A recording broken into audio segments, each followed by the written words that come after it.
Hi guys, female cricket के match previews और fantasy 11 predictions में आपका स्वागत है। आज मैं और अंकित बात करेंगे सेकंड टी20 की ऑफ ऑस्ट्रेलिया वर्सेस न्यूजीलैंड की। न्यूजीलैंड इस समय ऑस्ट्रेलिया का टूर कर रहे हैं, जो कि 3 टी20 सीरीज मैचेस को कंसिस्ट करेगा। सेकंड टी20 मैच की अगर बात करें, ये मैच 2:40 इंडियन टाइम के हिसाब से दिन में खेला जाएगा 22 तारीख को। ये मैच आप फैन कोड पे लाइव देख सकते हैं। अगर फर्स्ट टी20 की बात करें तो उसमें ऑस्ट्रेलिया विमेन ने 5 विकेट से अपने नाम पे वहां विक्ट्री दर्ज कर ली थी। फीबी लिचफील्ड ने काफी बेहतरीन पारी खेली, 64 नॉट आउट की एंड ऑस्ट्रेलिया को उन्होंने वहां पे जीत दिलवाई। अगर न्यूजीलैंड की बात करें परफॉर्मेंस की, तो सूजी बेट्स ने 33 रन उन्होंने बनाए थे। वो कैप्टनसी कर रही थी उस दिन। सोफी डिवाइन उस दिन मैच का हिस्सा नहीं थी। मैडी ग्रीन ने भी 35 रन बनाए, पर at the end of 20 overs New Zealand का स्कोर 143 फॉर 7 था, जिसमें से अगर हम बात करें ऑस्ट्रेलियन एफर्ट बॉलिंग लाइनअप की, तो सबने एक एक विकेट लिया। एक अच्छा एफर्ट आया था उनके तरफ से बॉलिंग साइड से। लेकिन अगर बैटिंग की बात करें तो Beth Mooney and Alyssa Healy दोनों को शायद थोड़ी सी डिफिकल्टी हुई, क्योंकि 13 रन और 17 रन पे रिस्पेक्टिवली वो लोग आउट हो गए। पर कंसीडर करें कि ऑस्ट्रेलिया की जो पारी जो थोड़ी नीचे जा रही थी एलिस पेरी और तालिया मगरा के आउट होने के बाद, तो फीबी लिचफील्ड ने बेहतरीन वहां पे पारी खेली, अर्धशतक बना के उन्होंने ऑस्ट्रेलिया को वो पहली जीत दिलाई। अंकित, इस बारे में मैं आपसे बात करना चाहती हूँ कि जो परफॉर्मेंस हम कह रहे थे कि उनकी तरफ से आया था, ऑस्ट्रेलिया की तरफ से, कि बॉलिंग से हमने पहले भी देखा था कि स्क्वाड जब ऑस्ट्रेलिया ने अनाउंस की थी तो काफी एक अच्छा बॉलिंग अटैक था। कंसीडरिंग दैट फैक्ट बहुत एक अच्छे से एक परफॉर्मेंस आया। प्लस ऑस्ट्रेलिया की जहाँ तक बात करी, तो एश गार्डनर की जहाँ तक बात है, उनको कंकशन हुआ था फील्डिंग प्रैक्टिस के टाइम पे, तभी वो पहले मैच का हिस्सा नहीं थे। उनकी अवेबिलिटी जो है वो कल तक हमें पता चलेगी कि वो खेलेंगे आगे कि नहीं खेलेंगे, क्योंकि कंसीडरिंग टी20 वर्ल्ड कप आ रहा है, वो एक बहुत बड़ा मेजर पॉइंट होगा। प्लस ग्रेस हैरिस की भी इंजरी वहां पे कंसर्न आ गया था कि वो भी इंजर्ड हो गए थे। ये एक बड़ा पॉइंट हो सकता है ऑस्ट्रेलिया की तरफ से। पर एक और बात आती है दिमाग में कि इंजरीज के बाद भी उनके पास प्लेयर्स काफी ज्यादा है कि वो रिप्लेसमेंट भी अगर उनका हो रहा है, एक्चुअली वो थोड़ा उनके फेवर में ही जा रहा है। तो इस बारे में अंकित आप क्या कहना चाहते हैं? आई थिंक काफी फेयर पॉइंट आपने मेंशन किया कि इवन उनके जो एक दो खिलाड़ी इंजर्ड्स है, लेकिन उसके बावजूद I think the way and जिस कन्विंसिंग तरीके से मैचेस जीत रहे, I think it feels like कि Australia will be very happy. Obviously injury concerns जो है, आई थिंक ये बहुत बड़े नाम है एशली गार्डनर का, एंड इवन ग्रेस हैरिस ने आई थिंक पिछले कुछ टाइम से बहुत अच्छा परफॉर्म किया है इवन इन फ्रेंचाइजी क्रिकेट। तो ऑब्वियसली आई फील कि वर्ल्ड कप के लिए तो ऑब्वियसली उपलब्ध हो जाएंगे players. I don't see a huge concern for Australia. लेकिन अगर हम न्यूजीलैंड के पॉइंट ऑफ व्यू से देखें, तो आई थिंक अभी तक फर्स्ट मैच में कुछ बहुत ही साधारण प्रदर्शन रहा उनका। Obviously Sophie Devine was not available, लेकिन उसके बावजूद आई थिंक एक अच्छी टीम है न्यूजीलैंड, लेकिन अभी तक कुछ ऐसा कन्विंसिंग उनके गेम प्ले से हमें देखने नहीं मिल रहा। इवन इंग्लैंड में I think it looks like कि pretty much the same old issues for New Zealand, जहाँ पे बैटिंग यूनिट जो है वो बड़े रन बना नहीं पा रही है, ताकि वो जो बॉलर्स को at times you need that 20-30 extra runs का cushion for 140। I think the way टी20 cricket has been played, I think एक बहुत छोटा टोटल हो गया अभी। ऑब्वियसली बॉलिंग फ्रेंडली कंडीशंस होती है तो it can be challenging, but अभी जो टी20 फॉर्मेट खेला जाता है जिस तरीके से, आई थिंक 140 150 आई थिंक बहुत एक छोटा टोटल माना जाता है। एंड न्यूजीलैंड की बॉलिंग भी काफी हद तक यंग है, उस लिहाज से I think batting unit needs to make sure कि आपको 170 180 आई थिंक कॉन्स्टेंटली आपको बनाने पड़ेंगे अगर आपकी बॉलिंग यूनिट खास करके थोड़ी कमजोर है, विच आई पर्सनली फील कि काफी हद तक लैक हो रहा है अगर हम न्यूजीलैंड की बात करें तो। न्यूजीलैंड के भी आपने बॉलिंग लाइनअप के बारे में बात किया। एक काफी क्रूशियल प्लेयर वहां से स्ट्राइक होती है, जो कि एमेलिया केर है। एक बार उनके स्टैट्स देखकर उनके बारे में डिस्कस करते हैं कि उनका परफॉर्मेंस कैसा हो सकता है। क्योंकि कंसीडर करें कि एमेलिया केर ने भी अभी जब इंग्लैंड के खिलाफ भी सीरीज हुई थी, वहां पे भी थोड़ा सा उनको स्टैंड आउट करने में प्रॉब्लम हुआ था। एंड वो मोमेंटम जिसके लिए हम जानते हैं कि एमेलिया केर क्योंकि यंग है, काफी अच्छा परफॉर्मेंस उनकी तरफ से आता है, पर कह सकते हैं कि थोड़े से सेटबैक्स उनको फेस करने पड़ रहे हैं। क्या वो एक कंसर्न काफी एक हो सकती है मेजर कंसर्न, कंसीडरिंग कि टी20 वर्ल्ड कप से पहले ये एक बहुत अच्छा प्रैक्टिस सीरीज था न्यूजीलैंड के लिए, क्योंकि ऑस्ट्रेलिया न्यूजीलैंड दोनों ही एक ग्रुप में है। उस हिसाब से काफी एक अच्छा उनको प्रैक्टिस मिलेगा। तो आपको क्या लगता है अंकित कि कैसा परफॉर्मेंस हो सकता है?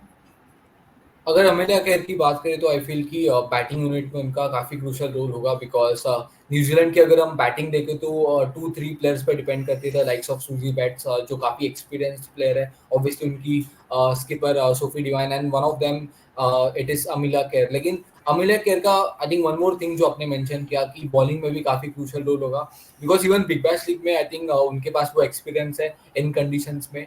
एंड इवन आई फील कि इस सीरीज में न्यूजीलैंड की स्पिन के पॉइंट ऑफ व्यू से I think crucial role, because even पिछले मैच में आई फील कि काफी हद तक अच्छी गेंदबाजी करी, जहाँ पे 4 ओवर में मात्र 27 रन दिए। ऑब्वियसली विकेट मिली नहीं उनको, लेकिन अगर वो विकेट्स के कॉलम अगर हम वहाँ पे अगर उनको विकेट्स मिल जाते हैं तो आई थिंक शायद थोड़ा और असरदार हो सकती है वो एज अ बॉलर। लेकिन आई फील कि सबसे पहले बैटिंग यूनिट में उनको चलना पड़ेगा, बिकॉज पिछले मैच में उतने रन बने नहीं। एंड हैविंग बीन सेड कि न्यूजीलैंड के बैटिंग यूनिट को not just this series but going into the World Cup कि वो runs बनाने पड़ेंगे, because apart from the names I took, Suzy Betts, Divine और अमिलिया केयर, बाकी बैटर्स काफी यंग है। एंड इसलिए एंड इवन टी20 में it is more of top order जिनको रन्स बनाने पड़ते, तो आई फील कि वहां पे अगर रन्स बनाए, बिकॉज काफी एक्सपीरियंस प्लेयर अमिलिया केयर बन गए, अगर हम देखिए I would say more of experience youngster, because 77 matches हम देख सकते हैं और 25 के एवरेज आई फील कि शायद थोड़ा और बेहतर हो सकता है गोइंग फॉरवर्ड।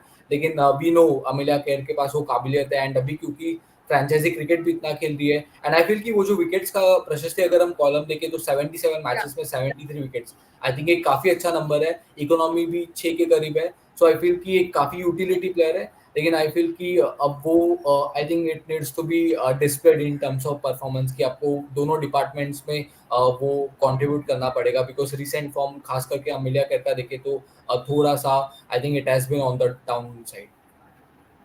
या पर कंसिडर करें कि वो काफी ऊंचे दर्जे की प्लेयर है, एक अच्छी क्लच परफॉर्मर हम कह सकते हैं कि उन्होंने एट टाइम्स न्यूजीलैंड के लिए स्टेप आउट किया है एंड उन्होंने एक अच्छा परफॉर्मेंस दिया है।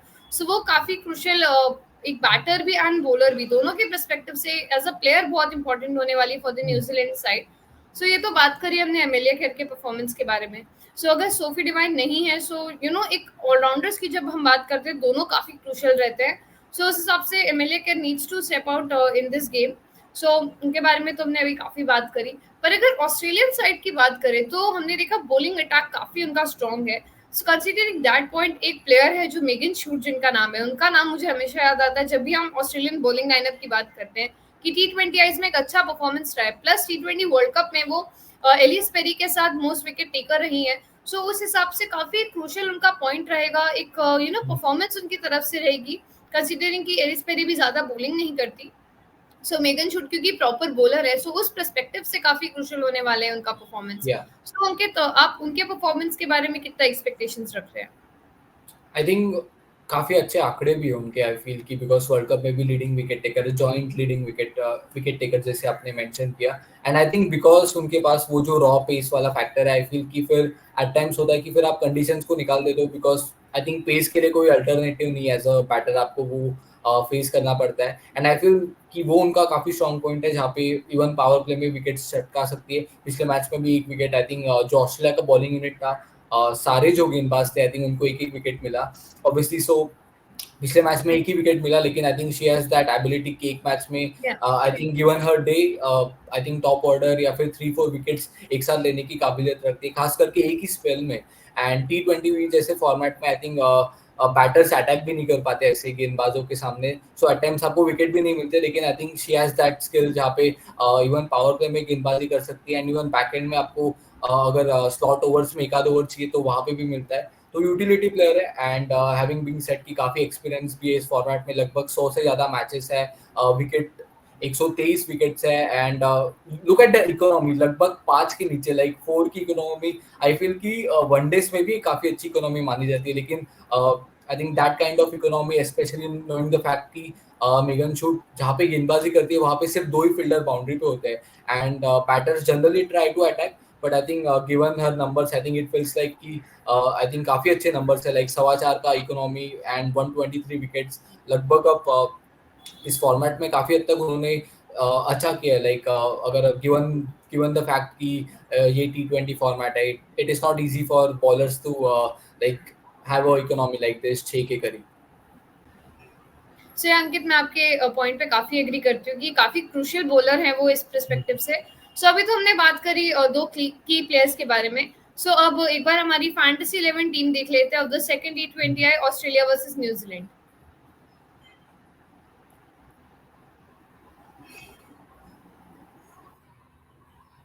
एंड अगर हम फैंटेसी की बात करें सेकंड T20I के लिए, तो सबसे पहले शुरुआत करते हैं विकेट कीपर्स के साथ, जहाँ पे बैट मूनी को हमने सिलेक्ट किया है। एक काफी सेफ ऑप्शन बोल सकते हैं। ऑब्वियसली एलिसा हिली भी थी उस कैटेगरी में, लेकिन आई थिंक बैट मूनी काफी कंसिस्टेंट रही है एंड शायद एक सेफ पिक हो सकती है अगर हम विकेट कीपर्स की बात करें। बैटर्स की तरफ मुड़ते हैं, जहाँ पे सूजी बैट्स को लिया है, पिछले मैच में भी रन्स बनाए थे एंड काफी एक्सपीरियंस प्लेयर है। एंड क्योंकि फॉर्म भी है, बिकॉज पिछले कुछ मैचेस में अच्छा प्रदर्शन किया उन्होंने, अपना फॉर्म पिकअप कर दिया, उस लिहाज से ओपनर भी है खास करके इस फॉर्मेट में, तो एक काफी अच्छी ऑप्शन बन सकती है अगर हम न्यूजीलैंड के बैटर्स की तरफ से देखें तो। फिबी लिचफील्ड पिछले मैच की प्लेयर ऑफ द मैच भी थी एंड काफी अच्छा प्रदर्शन था, बिकॉज नंबर 5 पे आई थी एंड वहां पे जाके खास करके चेस करते हुए एक हाफ सेंचुरी मारी। एंड आई फील कि काफी अच्छा फॉर्म भी है एंड काफी एक्साइटिंग यंगस्टर लगती है जब अब इनको बैटिंग करते हुए देखते हो, तो एक काफी अच्छी ऑप्शन बन सकती है। तो ये हमारी दूसरी बैटर है इस टीम की। ऑलराउंडर्स की तरफ मुड़ते हैं, जहाँ पे एलिस पेरी को हमने सिलेक्ट किया है। पिछले मैच में हालांकि गेंदबाजी नहीं करी थी, लेकिन वी ऑल नो कि पेरी लाइक एक काफी बड़ी प्लेयर है एंड उम्मीद करेंगे कि गेंदबाजी भी करे आने वाले मैच में। ऑब्वियसली बैटिंग में पिछले मैच में थोड़ा सा जल्दी आउट हो गई थी, लेकिन बहुत बड़ी प्लेयर है एंड एक काफी अच्छी चॉइस ऑलराउंडर्स में यूटिलिटी के पॉइंट ऑफ व्यू से हम देख सकते हैं। अमिला केयर, इन्होंने भी पिछले मैच में 4 ओवर्स डाले थे एंड इवन बल्लेबाजी टॉप ऑफ द ऑर्डर करती है and I am pretty sure कि आने वाले मैच में उनके रन्स भी बनेंगे एंड इवन विकेट्स का कॉलम आई फील कि वहाँ पे उनके पास वो काबिलियत है, बिकॉज 4 ओवर्स डाल रही है as a leg spinner. I think वो टेंडेंसी रहती है कि आपको 1 से 2 विकेट मिल सकते हैं। सदरलैंड हमारी इस टीम की वाइस कैप्टन है, पिछले मैच में भी 1 विकेट चटकाया था एंड बैटिंग हालांकि थोड़ा सा नीचे करती है, लेकिन गिवन उनकी जो बॉलिंग रही है इस सीरीज में, आई फील कि लगातार हमें 3 to 4 ओवर्स डालते हुए दिखेंगे एंड खास करके इवन बैकएंड में क्योंकि गेंदबाजी कर रही है, तो वहां पे चांसेस ज्यादा है कि इनको विकेट्स मिल सकते हैं। ली कैस्पेरिक, न्यूजीलैंड की प्लेयर, हमने इनको भी सिलेक्ट किया है बिकॉज बैटिंग भी थोड़ा सा करती है एंड गेंदबाजी में भी आई फील कि काफी हद तक आपको वो 1 या 2 विकेट लेने की वो काबिलियत रखती है। गेंदबाजों की तरफ मुड़ते हैं, जहाँ पे जॉर्जिया बेराम हमारी इस टीम की कप्तान है। पिछले मैच में 26 रन भी बनाए थे एंड इवन 1 विकेट भी छटकाई थी एंड आई फील कि शायद आने वाले मैच में जो सेकंड T20 है वहाँ पे हो सकता है कि 1 से ज्यादा विकेट छटकाए, बिकॉज जिस तरीके की गेंदबाजी उन्होंने फर्स्ट मैच में करी थी, आई थिंक काफी कन्विंसिंग लगी एज अ गेंदबाज। मेगन शूट, एक और प्लेयर ऑस्ट्रेलिया की जो पेसर है, हमने सिलेक्ट किया है एंड काफी अच्छा फॉर्म है। जैसे हम लोग की प्लेयर्स में भी उनकी बात कर रहे थे कि उनके नंबर्स हमने देखे, जहाँ पे काफी अच्छे नंबर्स हैं, काफी एक्सपीरियंस गेंदबाज है एंड पावर प्ले में भी गेंदबाजी करती है एंड इवन बैकएंड में आपको 1 आध 2 ओवर्स दे सकते हैं, जहाँ पे विकेट्स मिलने के चांसेस थोड़े ज्यादा होते हैं। रिया दाहू, न्यूजीलैंड की एक और जो गेंदबाज हमने इस टीम में सिलेक्ट किए एंड उनके साथ पेनफोल्ड, जिन्होंने पिछले मैच में 2 विकेट छटकाए थे, उनको हमने इस टीम में सिलेक्ट किया है।